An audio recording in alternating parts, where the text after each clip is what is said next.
Le cercle RH, le débat de Smart Job. On parle aujourd'hui de l'absentéisme. Alors c'est un sujet dont tout le monde a entendu parler, mais il y a une bataille de chiffres sur a-t-il baissé, état des lieux post-Covid. On sait que l'absentéisme a été élevé, mais dans des proportions moindres. On y reviendra pendant cette période Covid. Et puis il y a des troubles psychologiques, j'allais dire presque psychiques, avec des salariés qui s'arrêtent sur des périodes d'ailleurs assez longues, parce que ce sont des personnes qui, effectivement, en sortie de Covid, sont un peu perdues. On va faire le point. Ça coûte très cher aux entreprises, cette question de l'absentéisme. Puis on va s'intéresser au dessous de l'absentéisme, les véritables raisons qui poussent un salarié à se mettre en arrêt maladie. Puis on parlera, j'en suis sûr, c'est un sujet qui passionne un de mes invités, l'écart entre le public et le privé. Vous savez, ces carences qui ne sont pas les mêmes. On va faire le point. Sabeya Bouchakour, merci d'avoir répondu à notre invitation. Directrice conseil chargée de la prévention des risques et de l'absentéisme chez Diosassi. 5000 collaborateurs et vous êtes présent dans plus de 40 pays, qui est un groupe multispécialiste dans le conseil et le courtage d'assurance. On fera le point avec vous sur les chiffres. Vous avez des chiffres avec un panel très large. Oui. Et puis il y a d'autres institutions qui, eux, proposent d'autres chiffres. On va les croiser et les commenter. Flaubert Vuillier, c'est de vous dont je parlais à l'instant, fondateur de la Manufacture RH. Alors vous étiez venu faire une chronique coup de poing sur l'absentéisme il y a quelques mois. Je pense que vous reprendrez ces arguments et on parlera peut-être avec vous de cette question un petit peu d'écart entre le public et le privé, cette bataille sur les jours de carence qui ne sont pas les mêmes, et on fera le point avec vous dans quelques instants. Merci en tout cas d'être là. Et puis notre dernier invité, Thierry Meillat. Bonjour Thierry. Bonjour. Vous êtes avocat en droit social et on fera le point, tant sur j'allais dire le coût, parce que ça pèse beaucoup sur les épaules des entreprises, que sur le droit. Qu'est-ce que dit le Code du travail en matière d'arrêt maladie? Sabeya Bouchakour, rentrons dans le vif du sujet. D'après vos chiffres, on a eu une augmentation en 2020 et en 2021, on est à 4,94%, qui est le taux d'absentéisme. Alors sur votre panel, de combien de personnes interrogées? 470 000 personnes par an en moyenne sur 4 ans. Donc c'est un très gros panel, oui. Mixant pour être totalement complet dans notre débat, CDD et CDI. Tout à fait. Ce qui veut dire que les chiffres d'autres institutions comme Malakoff n'ont peut-être pas pris les mêmes supports. Le panel n'est pas le même. Le panel n'est pas le même. Et eux indiquent que ça progresse. Qu'est-ce qu'on peut dire de cette période-là aujourd'hui comparée à celle du Covid? On a des salariés qui ne sont plus touchés par le Covid, mais j'ai le sentiment qu'on a des salariés qui sont atteints psychologiquement. Est-ce que ça, vous le confirmez? Alors, on a toujours, en 2021, des arrêts directement liés au Covid. Donc c'est toujours présent. Par contre, effectivement, on est sorti de cet état de sidération dans lequel nous étions en 2020, avec une hausse évidemment directement liée à l'impact du Covid. Mais on a effectivement une hausse marquée post-Covid, notamment dans certains secteurs d'activité, c'est-à-dire qu'on sent l'avant et l'après-crise. Il y a une hausse toute particulière dans la santé et dans le commerce. Donc là, on voit bien que les gens qui ont été au front pendant le Covid, il y a une tendance de fond entre 2019 et 2021, qui est à la hausse. L'absentéisme, comment vous le regardez, cet absentéisme? Vous avez regardé les chiffres aussi, vous travaillez sur ce sujet. On est encore dans les effets Covid, parce qu'on ne peut pas considérer, il y a eu les gardes d'enfants, des mères de famille, des pères qui disaient moi je suis obligé de me mettre en arrêt maladie, je ne suis pas malade, mais mon enfant, l'école est fermée. Donc là, c'est un absentéisme qui n'est pas lié à la maladie. Là, en post-Covid, j'ai quand même l'impression qu'il y a des salariés usés, fatigués, qui disent moi j'ai tout donné pendant le Covid, là je m'arrête. Oui, je pense qu'il peut y avoir cette conséquence, en effet. On sait que le Covid, c'est pas ponctuel. Il y a des Covid longs, il y a plein de choses qui ont bougé en entreprise. Et puis, on a aussi eu tout ce spectacle lié à l'absentéisme des cas contacts. Qu'est-ce que je fais? Moi, je suis cas contact, je contacte mon médecin, etc. Je pense que évidemment tout ça... Il y a eu un petit effet d'aubaine ou pas sur les cas contacts? Est-ce que certains ont tiré un peu sur la corde ou pas? Ou c'était vraiment lié à une angoisse? Parce que c'est vrai qu'il y a eu les cas contacts, on s'arrêtait une semaine, on n'était pas sûr, on attendait le test, on avait 3 jours, il fallait voir le médecin. Moi, je pense que les gens ont quand même joué le jeu, notamment des messages qui étaient passés sur le fait d'aller protéger aussi les collègues de travail. On ne peut pas reprocher à quelqu'un qui est cas contact de se dire « Ok, je suis responsable et je ne vais pas faire courir un risque aux autres ». Et ça va au-delà. Thierry Meillat, oui, Hogan Lovells. Il y a même eu en fait une grande incompréhension et incertitude à certaines périodes sur ce qu'était un cas contact. Bah oui. C'est-à-dire que, en plus, dans le doute, il fallait plutôt se déclarer cas contact. En tout cas, beaucoup d'employeurs tenaient à ce que les salariés se déclarent plutôt cas contact. Et je pense notamment à une période qui finalement est relativement récente, quand il y a eu la hausse absolument incroyable, effectivement, des cas à la fin de l'année dernière, au début de cette année. Donc ça va jusqu'à très récemment. Donc effectivement, je suis tout à fait d'accord. Les gens ont quand même globalement joué le jeu, et n'oublions pas que c'était pas simple de déterminer ce qui était un cas contact ou pas.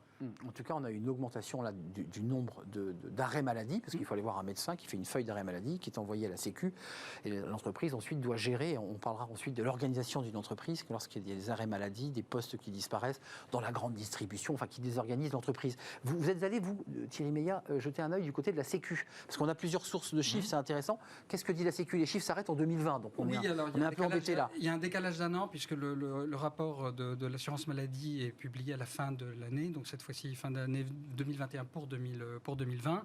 Mais ce qui est intéressant, alors là on parle uniquement de maladies professionnelles, accidents du travail. Alors évidemment, baisse des accidents du travail, ce qui est logique, puisqu'il y a des confinements, donc on n'allait pas au travail, donc on risquait pas d'avoir des accidents du travail.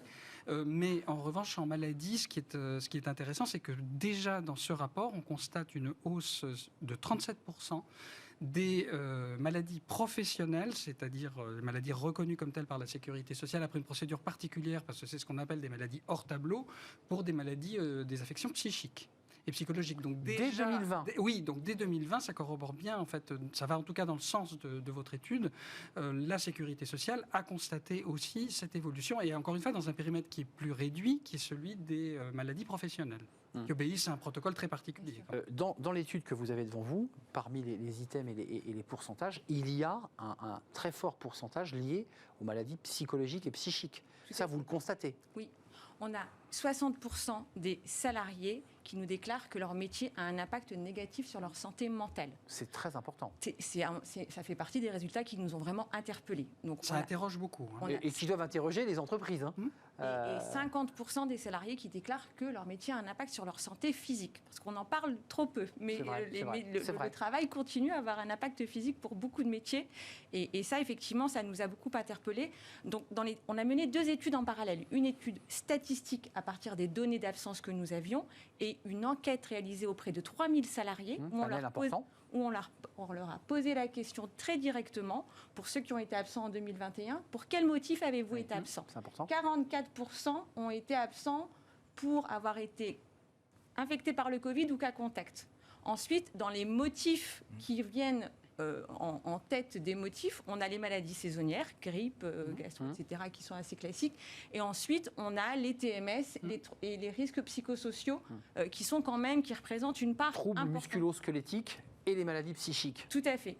Et les TMS, toujours dans l'étude de la sécurité sociale, on en parle peu, 87% des maladies professionnelles déclarées en 2020. Mais alors, c'est intéressant. C'est énorme. Ce qu'on se dit sur le plateau, parce que vu de loin, sans être au contact, c'est le cas de le dire, on a l'impression que tout est réglé, tout va bien dans le meilleur des mondes. Et quand on voit vos chiffres, on voit qu'il y a encore beaucoup de chemin, Flaubert, à faire sur les améliorations des postes de travail, pas forcément que dans les métiers manuels.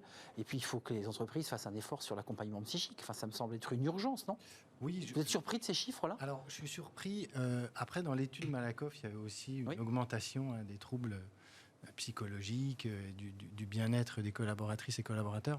Après, ce que j'aime bien toujours comprendre ce qu'il y a derrière. Alors, 60% des personnes disent « mon travail a un impact négatif sur ce qui se passe dans ma tête ».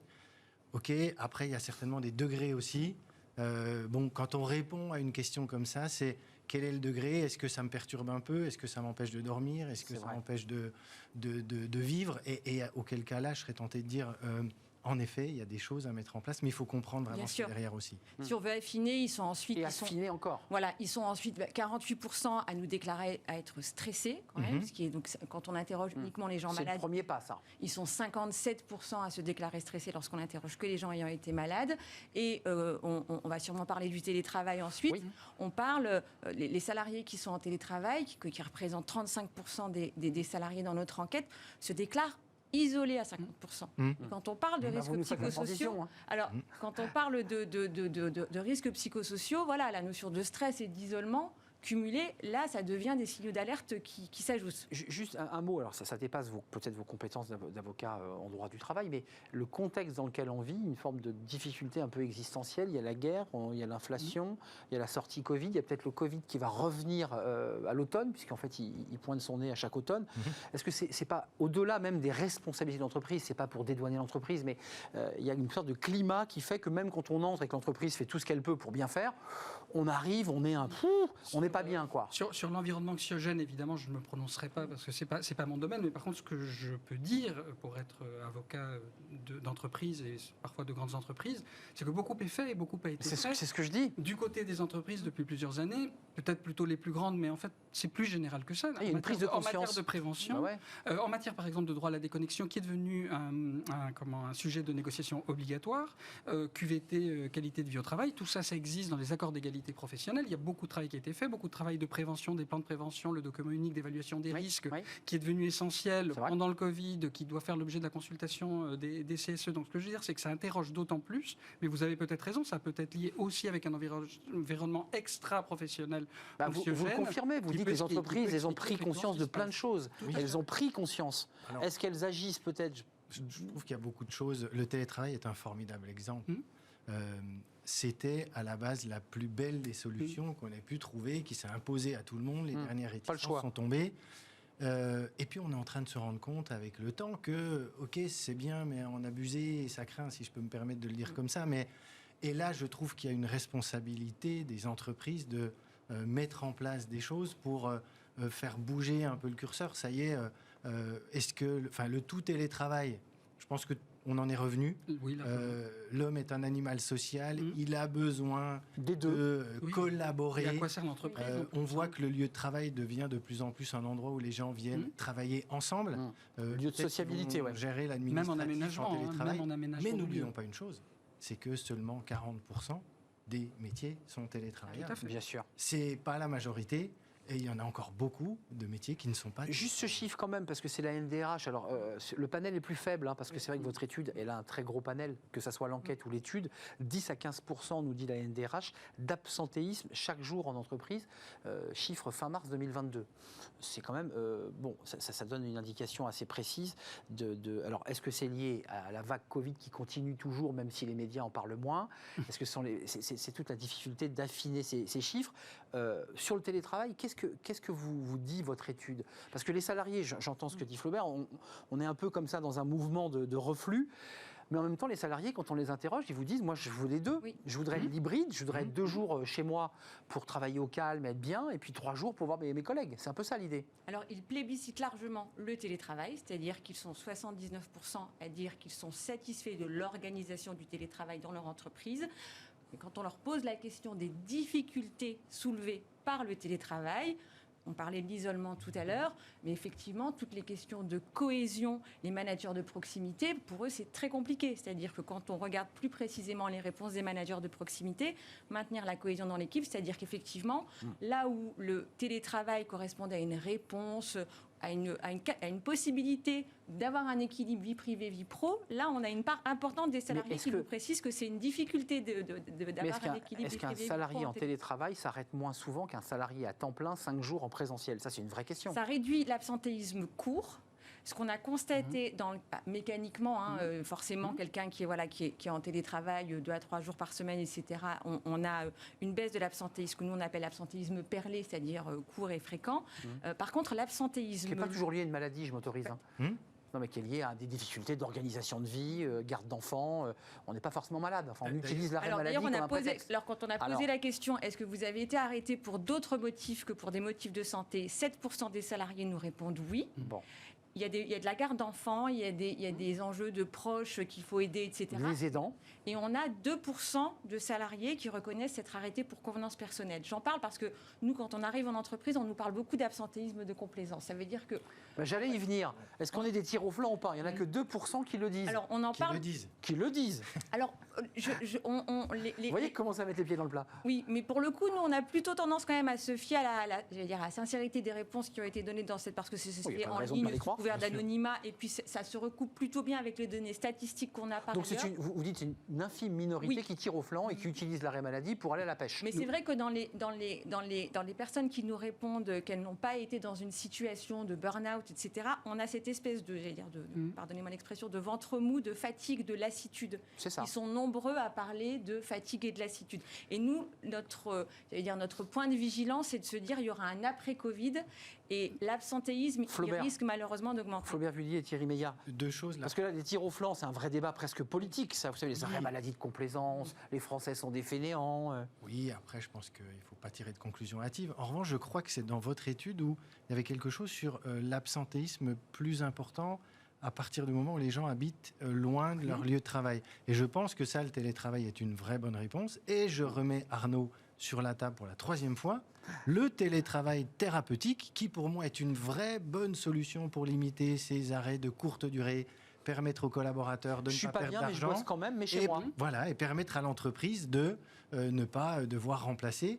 Et je suis pas bien, ou juste, je reprends mon exemple de l'entorse. L'entorse, exact. Mais je suis comptable, Ou le ou poignet. je Je peux quand même travailler, je en peux fait. travailler Je depuis peux chez quand moi, même j'ai travailler. l'entorse, mais voilà, et je ne perds pas d'argent, et l'entreprise Et gagne, et tout le monde, compliqué et la Sécu juridiquement. gagne aussi. Qu'est-ce que dit le droit ? Très compliqué juridiquement, parce que le problème, c'est qu'à partir du moment où on a une affection, le fait de travailler, même si c'est à distance, aujourd'hui, c'est pas vraiment reconnu par la sécurité sociale, et donc derrière, ça peut entraîner une mise en cause de l'employeur pour On ne faute peut pas inexcusable. prescrire de télétravail. C'est un peu, mais ça pourrait évoluer Alors, après je- tout. hein. je Bon, prends la soyons jurisprudence. clairs. C'est une demande d'ailleurs. Je prends la jurisprudence Covid, et là, il y avait beaucoup de Ah bah oui, gens et qui là, avaient on le Covid, travaillait, ben dont des ministres, Et qui travaillait à qui distance, travaillaient, évidemment. bien Tout à fait, non, travaillé. on est tout à fait Et donc, on d'accord. pourrait Donc, on est s'appuyer ministre. sur ce changement En tout d'état cas, d'esprit et dire, allez, on y évolution va. des mentalités. C'est pour revenir juste sur Thierry, sur Meillard. les tirs au flanc. Moi, alors, Non, mais c'est je mets peut-être des un guillemets, petit hein. bout, entre guillemets, petit bout de la lorgnette. C'est quand même, j'ai eu assez peu d'appels de clients me saisissant de ce type de situation. Je ne vous dis pas qu'il n'y en a pas eu. Il y en a, évidemment, mais ça n'a pas été si gigantesque que ça. Donc finalement, moi aussi, je crois assez aux 2%, là, à ce petit pourcentage. Ce qui rejoint plutôt les résultats qu'on a quand on fait du contrôle médical, par rapport au nombre Oui, de, je j'allais crois, dire, de c'est- fraudes Toc, toc, toc, constatées. bonjour, montrez-nous. C'est assez faible, le nombre de... le Contrôle Oui. médical mené par la Sécu, on est enfin, d'accord. ou par, Ou ou par à les l'initiative organismes de de prévoyance. l'employeur. finalement. Ou par On a assez vous. peu de fraudes constatées tout de même. Parce C'est que vous souvent, avez d'ailleurs. des équipes qui vont frapper aux portes. C'est souvent davantage les organismes de prévoyance, d'ailleurs, pour le Ouais. complémentaire. C'est tout à fait. C'est ça. Juste un petit mot, un détail, après on va parler de public-privé, mais ça coûte combien une entreprise? Parce qu'évidemment, on voit le niveau d'absentéisme et d'arrêt maladie. Comment ça se passe? C'est compliqué à chiffrer. Vous avez toute la partie, alors celle-là, elle est chiffrable relativement facilement. Ah, c'est C'est le celle qui 1%, correspond aux AT MP. Ouais, ouais. Bon, quand je dis facilement, non, parce que les taux évoluent selon c'est le complexe. nombre d'AT, donc c'est très complexe, mais en tout cas, c'est calculé. Après, l'autre, c'est-à-dire tout ce qui relève de la prévoyance, ça coûte extrêmement cher. Et je pense que madame ne me contredira pas. Mais après, ça dépend beaucoup, effectivement, des types de prévoyance qui existent dans l'entreprise, sachant que la prévoyance est obligatoire de toute façon. Donc, toutes les entreprises ont Donc ça veut dire lié que aux arrêts. Et à la Guillaume faute Sassi, vous avez vos clients et vous leur dites attendez, il faut faire quelque chose là. Oui. Vous avez un niveau d'absentéisme qui est trop élevé. Je ne parle pas des coûts pour l'entreprise en interne, mais ça augmente, j'imagine, les polices d'assurance forcément. C'est un coût tel que l'inaction coûte toujours plus cher que la prévention. Dans tous les cas. Donc ça, c'est le conseil que vous leur donnez, Ah qui non, est mais- vif. Non, mais pour le coup, c'est vraiment là, quand on ajoute alors là, c'est vraiment les coûts directs. Maintenant, c'est vrai qu'on parle souvent de 1,8 à plus de 2% de la masse salariale, mais mais d'une entreprise à C'est colossal. l'autre, quand on est dans le commerce, par exemple, et qu'on est sur un effectif à flux tendu, une vendeuse en moins dans le magasin, bah là, c'est- ça a un impact sur le chiffre Ah bah, d'affaires, clairement. sur le panier moyen. Donc voilà, donc c'est vraiment, nous, quand on réalise des études d'absentéisme, on se rend compte que le coût dans une même entreprise n'est pas le même en réalité. On a des pertes de productivité. Donc ça serait... voilà, on ne peut pas avoir... Il n'y a pas de formule magique pour définir effectivement le coût de l'absentéisme, mais c'est vrai que le coût est énorme. Je rappelle Flaubert, juste, Villiers. pour donner un chiffre que j'aime toujours donner quand je parle d'absentéisme, quand on commence à être à 6% d'absentéisme, le 15 de France de rugby joue à 14, uniquement sur ces éléments-là. Donc, Sur on- l'ensemble du match, hein, c'est pas sur un carton l'ensemble du jaune, match, on est d'accord. sur l'ensemble du match, sans compter ceux qui sont en congé payé, en formation, etc. Dans une équipe qui fait de la vente, Donc on que gagne j'ai bien pas. connu, c'est de la perte sèche et ça coûte beaucoup d'argent. Juste, j'aimerais qu'on fasse un point parce qu'il y a eu un débat politique et ça touchait à l'absentéisme, qui était d'ailleurs un débat soulevé sur certains Français utilisent les arrêts maladie de complaisance. la différence entre le public et le privé. Essayez de nous éclairer. Il y avait des jours de carence. On n'a pas les mêmes quand on est dans le public. Non, mais pour simplifier, il n'y en a pas dans le public. Voilà. Alors, il y en a eu, puis il n'y en a plus eu. Voilà. En fait, il y a eu toute une histoire autour Et on de a ça. réintroduit des jours de carence. Alors voilà, et puis... et dans 2 jours. Oui, et dans le privé, il y a des jours. 2 jours. Voilà. c'est ça. Alors qu'on soit bien précis, là, je me tourne vers vous. Il y a donc 2 jours qui ne sont pas pris en charge par l'employeur. On est d'accord. Oui. Donc on n'est rémunéré que sur le montant Sécu. Il y a beaucoup d'études qui ont été réalisées notamment dans le public par rapport à la suppression des jours de carence. Ce qu'on constate, c'est qu'à court terme, il y a un impact sur l'absentéisme court, mais qu'à long terme, il n'y a pas d'impact en réalité. C'est-à-dire Donc il tire pas. Ah bon, qu'il y a un effet, j'allais dire, enfin, Oui. alors il y a peut-être il y a des dogmes autour de... parce que c'est dissuasif. On se dit, mais je suis rémunéré que sur la Sécu, je perds de l'argent. En tout cas, quand on regarde un peu les chiffres sur la suppression des délais de carence, il y a un moment donné où ça se lisse tout de même. C'est-à-dire qu'on constate un effet de baisse de l'absentéisme une fois qu'on met en place des délais de carence, après, ça mais repart. sur le long terme, on constate que ça se lisse tout de même. Mais donc c'est un peu comme pour le chômage, Flaubert Vullier. Il y a un absentéisme structurel et un absentéisme conjoncturel. J'ai le sentiment qu'on pourrait le traiter de cette manière. Il y a une forme d'absentéisme contre lequel on ne pourra pas descendre en dessous d'un certain taux. Vous êtes d'accord? Ou est-ce qu'on peut arriver à se dire l'absentéisme, et si les boîtes font bien leur boulot, que la guerre en Ukraine s'arrête et que le ciel brille, globalement, on n'a pas de raison de s'arrêter? Non, je ne pense pas, déjà pour une seule et bonne raison, c'est que nous sommes des êtres humains, Oui. et qu'à un moment donné, Oui, je vous on a confirme. le droit de tomber malade. Oui, c'est ça, c'est vrai. Et surtout, on a le droit et on a le devoir de s'arrêter quand on est malade, parce qu'on pourrait parler du présentéisme et de ce que ça peut engendrer aussi. C'est vrai. Bon, Donc c'est en un revanche, droit. C'est un droit. Voilà, c'est un droit. En revanche, pour moi, l'absentéisme n'est pas une fatalité. Et quand on est à des taux de 5, 6, 7, Là, il faut j'en ai vu s'interroger. encore plus haut, on peut. Dans quel mettre secteur en vous vous place- souvenez des secteurs? Restauration. Restauration. Eh oui, eh oui. Moi, j'ai connu des taux à plus de 10%, Oui. 10-12% d'absentéisme. Donc là, c'est fatigue, c'est stress, c'est Ah, tout, quoi. C'est là, on joue aussi un peu avec la règle quand même, ça, qu'on se le dise. Hein, il y a voilà, il y en a quand même qui jouent un peu avec le système aussi quand on commence à être à 12% d'absentéisme. Voilà. Mais après, il y a des choses à faire. Et ce n'est pas une fatalité, il y a plein de choses à mettre en place. Il faut déjà connaître ces chiffres, c'est la première Ouais, des bien choses. sûr. Un DRH, un dirigeant doit Essentiel. connaître ces chiffres pour ensuite pouvoir comprendre et aller se dire quelle est la population la plus touchée. Il y a des périodes de l'année, moi je vous parle de la restauration, quand il y a de la livraison, on sait très bien qu'il y a des moments dans l'année, au mois de novembre quand il pleut, il y a plus d'absentéisme, c'est plus difficile de travailler sous la pluie, etc. Comment je comprends ça, mes populations, comment je communique Et comment derrière je m'adapte aussi? et comment je crée un droit à l'absence aussi. Comment j'explique que je peux donner des congés par anticipation. Il y a encore des entreprises qui se disent « Oh non, je ne veux pas donner les Et donc congés les gens par s'arrêtent. anticipation. Donc, de fait. Donc là, ils se mettent en maladie. Et on est en pleine prévention des risques, qui encore une fois est une obligation majeure du droit du travail. Je pense qu'il faut le souligner. C'est toute une démarche, c'est une démarche permanente, la prévention des risques. Et évidemment, le but est d'arriver à identifier les causes d'absentéisme pour les Pour limiter réduire. la Alors, survenance. les supprimer, effectivement, ça paraît a priori impossible. Enfin, parce que On est d'accord. Oui, les C'est- entreprises. Et puis de toute façon, la nature se venge, puisque manifestement, La nature se venge. elle trouve des moyens de toute Non, façon. Oui, la pour- nature nous pour envoie faire des maladies. tomber malades, Oui. de toute façon. Non, C'est vrai, c'est vrai. et puis les entreprises les plus vertueuses qu'on accompagne, elles sont à Tout à 2%. Enfin, 2%, c'est oui. le bon chiffre, C'est-à-dire j'allais qu'il dire. y a quand même un moment donné, enfin, il y a des pathologies lourdes, malheureusement. 94, Il y a le des- chiffre moyen. Voilà, il y a des choses sur lesquelles, voilà, on ne peut. C'est pour ça Bien qu'il y a sûr. même des DRH, nous, des fois, qui sont crispés quand on parle d'absentéisme compressible, parce qu'ils nous disent, ben non, il y a un moment donné, il y a. L'humain, Voilà. c'est l'humain. Donc il y a une partie de l'absentéisme sur lesquels on a des leviers d'action. Donc là, effectivement, mais il y a, en dessous de 2%, ça devient quand même compliqué. C'est-à-dire, Mais y les- compris pour les entreprises. Mais les plus risques vertueuses. psychosociaux, c'est quand même aujourd'hui un domaine d'analyse. Avant de nous quitter, on n'aura pas le essentiel. temps de parler du public parce qu'il y a aussi des collectivités territoriales. J'ai vu qu'il y avait des chiffres alarmants d'absentéisme colossaux. Est-ce que Diosassi travaille sur cette question? Est-ce que vous avez un levier sur les collectivités territoriales, j'irais les fonctionnaires pour le dire de manière un peu générale, ou est-ce que c'est un secteur sur lequel vous ne vous penchez pas et sur lequel il y a un énorme travail à faire sur l'absentéisme? Alors, c'est précisément un secteur sur lequel on se développe et pour Et lequel, oui. justement, on Il y a du j'allais dire, travail, vous confirmez? voilà, et on mutualise les efforts parce que les mairies qui sont toutes seules dans leur coin, à un moment donné, elles n'ont pas la direction, le référent. Donc, en fait, nous, on les aide à mutualiser un peu ces enjeux pour avoir vraiment des références sur ces enjeux de prévention. Parce que le problème, c'est toujours le manque de ressources dédiées au sujet de prévention. On est d'accord. On n'a pas les chiffres, Thierry Meillat, sur l'absence. Parce qu'on a eu des chiffres assez précis là dans le privé, avec des panels très précis.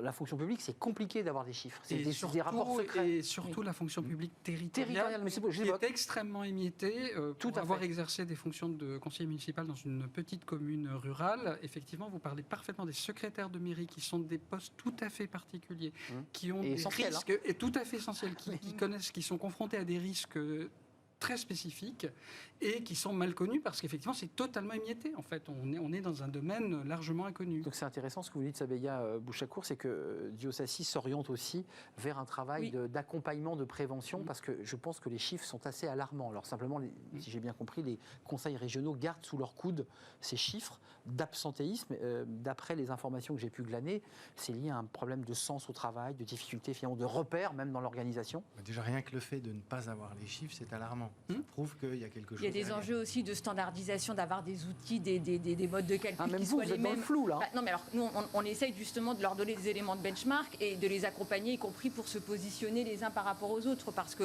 tout le monde ne met pas la même chose derrière un taux d'absentéisme. Donc on est d'accord. Voilà. D'où le débat qu'on a eu au début sur les chiffres, savoir les panels, la manière dont on calculait.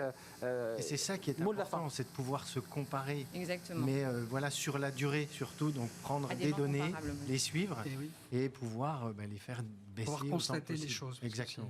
C'est à partir des constatations qu'on peut. Merci à vous trois pour ce débat passionnant qu'on suivra, ce débat de l'absentéisme, et puis peut-être aussi de creuser un peu plus du côté des collectivités territoriales, parce que ça c'est un sujet aussi on a encore des marges et vous êtes en train de travailler dessus. Merci Sabeya Bouchakour, directrice conseil chargée de la prévention des risques et de l'absentéisme chez Diosassi. Merci à Flaubert Vuillier d'être venu nous rendre visite, fondateur de la Manufacture RH, avec ce travailler même lorsqu'on est blessé, qui s'appelle le congé thérapeutique. Le mi-temps, le temps télétravail thérapeutique. Même vous ne maîtrisiez plus votre punchline. Le télétravail thérapeutique. Merci à Thierry Meillat, avocat en droit social, droit du travail, chez Logan Howells. Je n'avais pas précisé le nom de votre cabinet. Lovels. Voilà. J'ai mis l'accent. Lovels. Merci à vous trois. On termine par fenêtre sur l'emploi. On parle des cadres. Ils sont chassés. Enfin, vous allez voir, sans armes. C'est tout de suite.